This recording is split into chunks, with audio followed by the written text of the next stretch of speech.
Welcome to the Tower and Tropical Shirt NFL Football Update, where I get to talk about all things NFL. Here we are, it's week 11. Can you believe it? I know, it just goes by like that.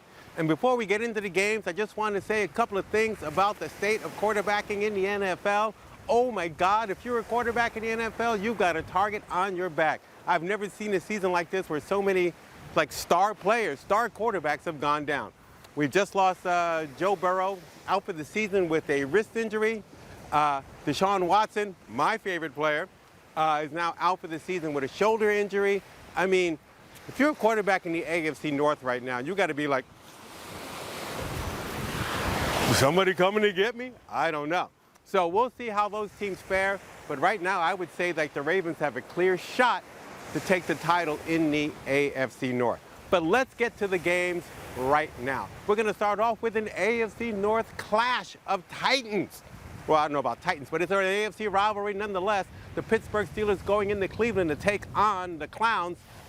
I've already talked about how the Browns they're going to be without Deshaun Watson, so P.J. Walker now has the reins of the offense for the rest of the season. Hey, they won with P.J. Walker. Their defense is still, top-notch. There's no reason why they can't keep winning. They're playing the Pittsburgh Steelers, who are 6-3 in these 9 games. They have been outgained in every single game. How the hell are they 6-3? I don't know. I call it the Tomlin factor. How do I see this game going? AFC rivalry game in Cleveland. You never know what's going to happen. But I can tell you it's going to be snarky, ugly, late hit. I don't know about late hits. Hard late hits. You know what? I think the Browns are going to rally around P.J. Walker. I think the Browns are going to come back and they're going to win this game for P.J. That's how I see that one going. Another division where you got another divisional matchup, rivalry game, et cetera, et cetera. You've got the Chicago Bears going into Detroit to take on the Lions. The Bears are getting Justin Fields back. Big whoop. I think they should have probably stayed with that undrafted rookie. The offense seemed to play better under him. But hey, they got to figure out what Justin Fields is going to be, if they're going to, use one of their high draft choices next year to take another QB, or if they're going to seek going with Fields. Meanwhile, the Lions, they just keep on ticking. Their defense is good. Hey, they can really run the football well. And Jared Goff, remember, he was the #1 pick in the NFL draft not that long ago. He's playing a top-notch game.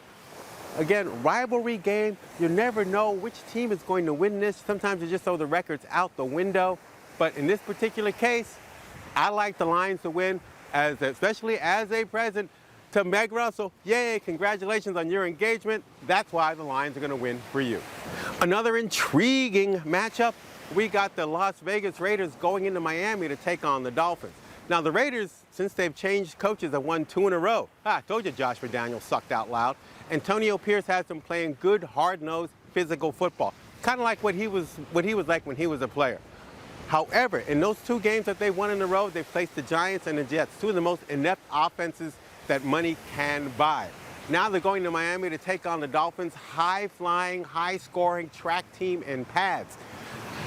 As good as the Raiders have been offensively and even defensively, they ain't never seen nothing like they're going to see when they go up against the Dolphins. I call this the crashing back down to earth game. I'd like the Dolphins to win by double digits. I like the Dolphins to put up close to 35, maybe even 40 points. So, yes, I like the Dolphins to win that one. Here's a game that is really weird to circle on your Flintstone calendar.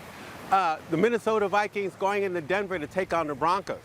Now, once Kirk Cousins got hurt from the Vikings, we all said the season was over. But you know what? The Broncos have won 5 in a row. Just count them, 5 in a row. They're scoring very, very well. Hobbs is in there. Hobbs. He's come in, and the offense hasn't missed a beat per se. Their wideouts are playing well. They might even get Justin Jefferson back. He might come back this week, but I think he'll be back actually next week. They don't need him right now. Meanwhile, the Broncos, they've won 3 in a row. I know. Remember how pitiful they looked earlier in the season? They got their win last week, Monday Night Football, gift wrap. Thank you very much, Buffalo Bills. So while they're not really in the thick of things, they could play themselves into more of a conversation. How do I see this game going? I can't explain it. I really, really can't. Because when you can't explain something like this on who you think has the best option to win, I'm going to go with the home team. I'm going to go with the Broncos. I think Russell Wilson has got them believing now, hey, the Cat's thrown 18 touchdowns and only 4 picks, so he's playing much better football. I like the Broncos to win.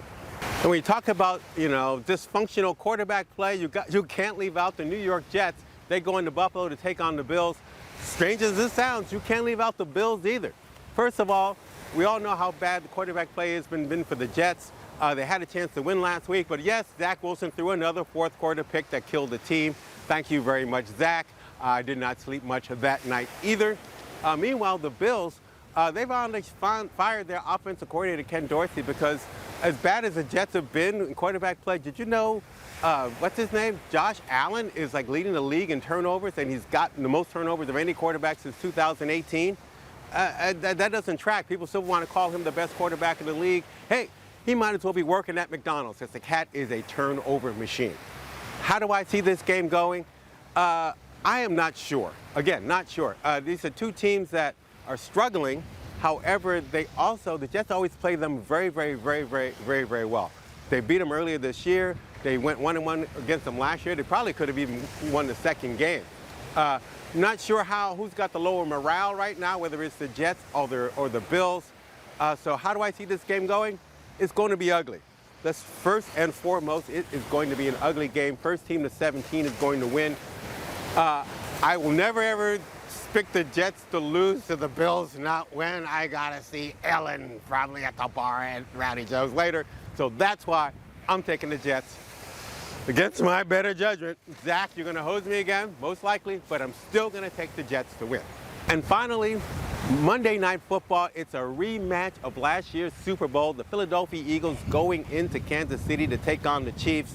The Eagles, they're playing better and better now. They seem to be ramping up offensively. They still have some struggles on defense, but right now nobody can stop A.J. Brown. He is the most unstoppable force in the NFL. Jalen Hurts a little banged up, but he's going to play. He's a gamer. He's from Philly. Meanwhile, with the Chiefs, I still have concerns about their wide receiver core. They can't seem to catch a pass for beans. Teams have figured out that if you triple team Taylor Swift's boyfriend, Travis Kelce, you can slow down that offense. But you know what? A couple of things. First of all, in Pat Mahomes, we trust. This is the type of the season now where he really starts to ramp up his game. And the Chiefs are coming off a bye week. Coach Andy Reid, who used to coach the Eagles before he started coaching the Chiefs, in bye weeks, including the playoffs, Andy Reid is 31-6. Sometimes the numbers don't lie.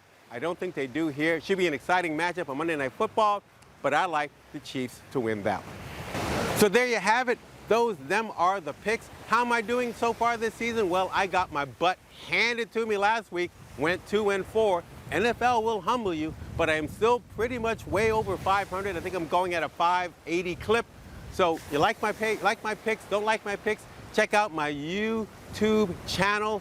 I've got all my picks going back all the way from earlier this year. So subscribe. You know what? Enjoy the games, everybody. Have fun. Remember, this is the start of the holiday season, the start of overindulgence.